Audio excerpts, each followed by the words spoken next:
Pour faire de substitution, on peut prendre du Richemont blanc, on peut prendre du Tercé et on peut aussi prendre du Minier qui est ici. Donc on reste dans les caractéristiques qui font similaires. Que tout est compatible. Similaire et compatible. Donc on pourrait avoir ça alors, Tercé. Voilà. Mais déjà là, je pense qu'on a la petite corbeille de fruits, les feuilles autour. Ça a l'air d'avoir la même disposition qu'en face. Quand on a un élément sculpté qui est complètement détruit, on fait des recherches pour trouver des anciennes photos, des anciennes gravures, en essayant d'interpréter le moins possible.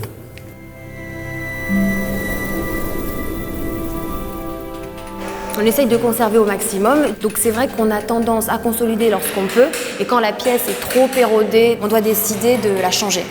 On la change également quand on n'a plus du tout la lecture initiale, c'est-à-dire qu'on n'arrive plus à distinguer un visage, une feuille ou même un chapiteau. Il était illisible, on ne savait même plus si c'était un homme ou une femme. À la DRAC, Floriella a lancé les recherches qui l'ont amené vers l'association du phare et ils ont ressorti des clichés. D'après une photo assez nette, on arrive à reproduire un modelage qui nous sert de modèle. Et une fois qu'on a validé, on fait un tirage plâtre. On est arrivé hier sur le phare pour la semaine. Je fais des petits dessins, des petits croquis sur la pierre. Je prends des cotes aussi, beaucoup avec le compas. Et c'est un modèle à proximité qui est en très bon état. C'est assez aisé de le copier. Ça se dessine surtout avec le ciseau, avec les volumes. Dans la sculpture, c'est que de la rondeur, donc même si on utilise des ciseaux plats, on donne des mouvements, on arrondit.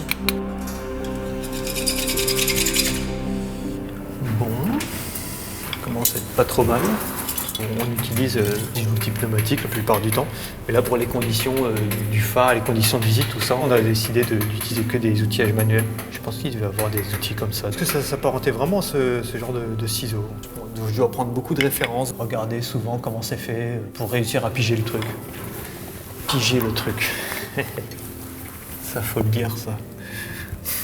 Mais c'est intéressant parce qu'au bout d'un certain temps sur un chantier avec un style, tu prends des facilités à le faire et tu comprends la sculpture vraiment comme elle était à l'époque, et c'est super.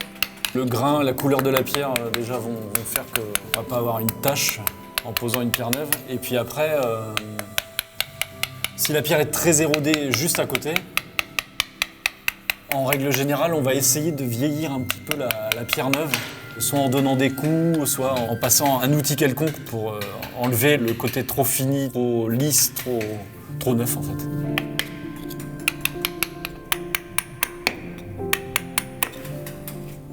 Il y a un petit cœur.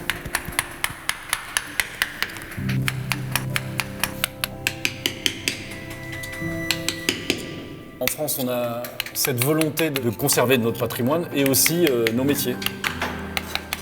Et grâce à ça, des métiers comme les nôtres existent encore.